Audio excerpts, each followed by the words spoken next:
What is financial freedom? A step-by-step plan. Have you ever noticed something strange? Two people can earn the same salary, live in the same city, even work similar jobs. Yet one of them always feels financially stressed, while the other slowly becomes financially secure. So the question isn't just how much money you make. The real question is, what does financial freedom actually mean? And more importantly, why do so many intelligent, hardworking people never reach it? Imagine a typical young professional in the United States or Western Europe. Let's say they earn $65,000 a year. After taxes, health insurance, and retirement deductions, that might become roughly $3,800 per month in take-home pay. At first glance, that feels comfortable. But then reality begins to divide that number. Rent in a mid-sized city, $1,500. Car payment and insurance, $550. Groceries and utilities, $600. Student loan payments, $350. Phone subscriptions, internet, $200. Credit card payments, $300. Before they even think about saving money, nearly $3,500 is already gone. What's left? About $300. And that small leftover amount has to cover everything else. Unexpected expenses, social life, travel, emergencies. On paper, this person is middle class. But functionally, they're living paycheck to paycheck. Now here's the uncomfortable part. This situation usually isn't caused by laziness. It's caused by a misunderstanding of what financial freedom actually is.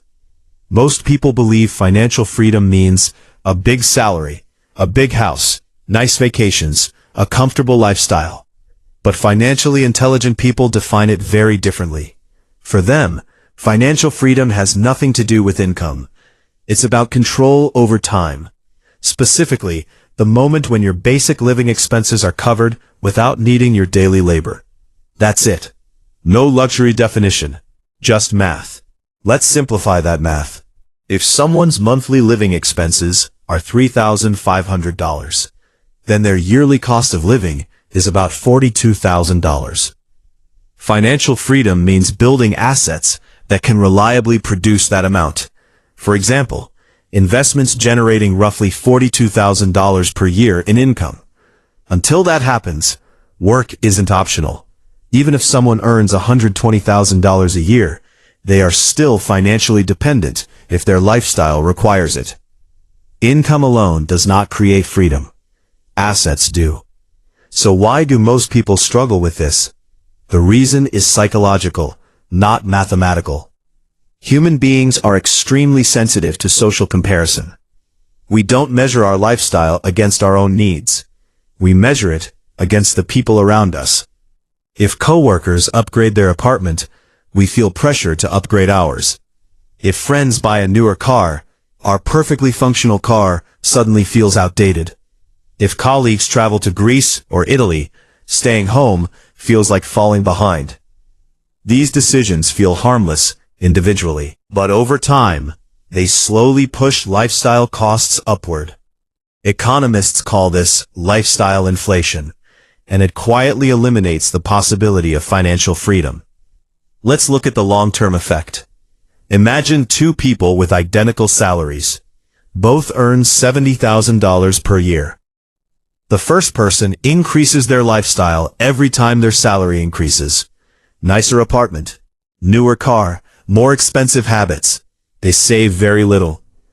After 20 years, they might still be financially dependent on their job. The second person behaves differently. When their income rises, they increase their lifestyle only slightly. Most of the increase goes toward buying assets, index funds, retirement accounts, maybe rental property. Nothing flashy, just consistent ownership.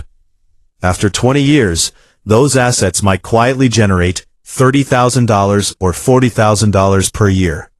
At that point, something subtle changes. Work becomes optional. Not immediately, not dramatically, and that quiet shift is what financial freedom actually looks like. Notice something important here. Financially intelligent people don't chase freedom through extreme sacrifice. They don't obsess over tiny spending decisions. Instead, they focus on a simple principle: lower the cost of your lifestyle and increase ownership of assets.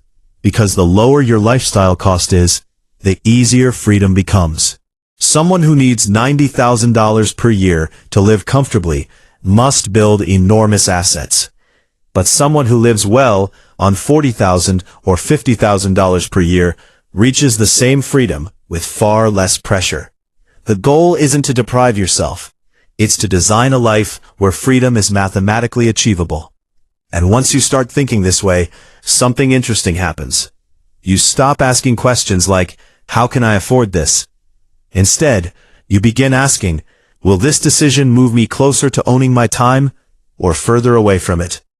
That shift alone changes how people approach money. Not through guilt, not through restriction, just through clarity. Financial freedom isn't a luxury lifestyle.